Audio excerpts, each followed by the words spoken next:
اوقات سے دی ہوئی عزت اور محبت کم ظرفوں کو راس نہیں آتی۔ برے سلوک کا بہترین جواب اچھا سلوک اور جہالت کا بہترین جواب خاموشی ہے۔ تمہیں مال کی کثرت نے اندھا کر رکھا ہے۔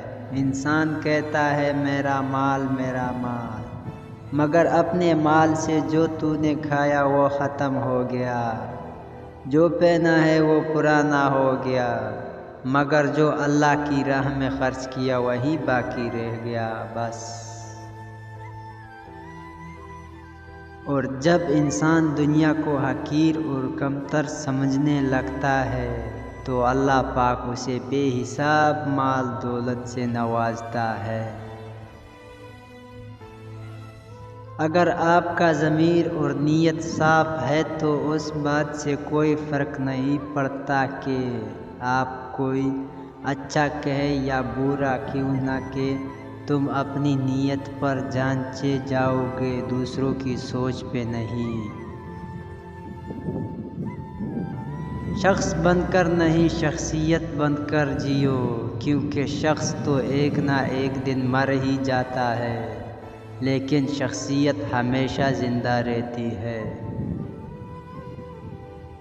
حیا کی سیڑھی سے اگر عورت کا پاؤں پھسل جائے تو پورا گھرانہ منہ کے بل گرتا ہے۔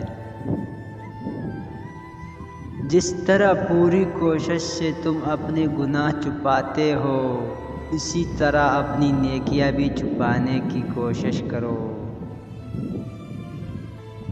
سچائی کے راستے پہ چلتے ہوئے اگر اکیلے رہ جاؤ تو مایوس مت ہونا، کیونکہ اکیلا سورج ہی اندھیری کو روشنی میں بدل دیتا ہے۔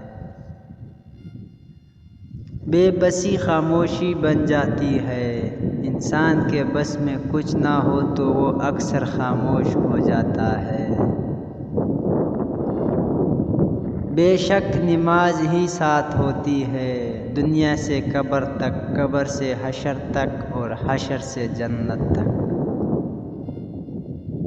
آپ کے دل کا ہر حال میں اللہ پاک سے راضی رہنا ہی اللہ پاک سے محبت کی علامت ہے۔ نیکی کا کام کرتے ہوئے اور یتیم کی مدد کرتے ہوئے دھوکہ ملے تو سمجھ جاؤ تم دولت مند ہونے والے ہو۔ اور دنیا کی زندگی تو ایک کھیل تماشا ہے، اور آخرت کا گھر اہل تقوی کے لیے بہت بہتر ہے۔ تو کیا تم عقل سے کام نہیں لیتے؟ جو بھی پانی پر چلتا ہے اس کے پاؤں ضرور بھیگتے ہیں، اسی طرح صاحب دنیا گناہوں سے سلامت نہیں رہ سکتا۔